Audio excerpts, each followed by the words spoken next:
In this video, I'm going to show you how to reset the home screen layout on a Samsung phone. This can help if your apps, widgets, or home screen pages are messy and you want to bring everything back to a cleaner default layout. First, open the Settings app on your Samsung phone. Now scroll down and tap on Apps.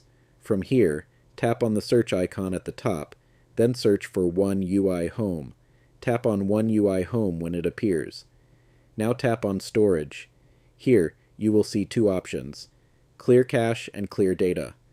To reset the home screen layout, tap Clear Data. A confirmation message will appear. Tap Delete or OK to confirm. After doing this, your Samsung home screen layout will be reset. Your apps will not be deleted, but your home screen arrangement, widgets, folders, and custom layout may be removed.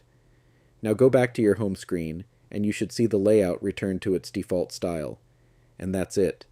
This is how you can reset the home screen layout on a Samsung phone.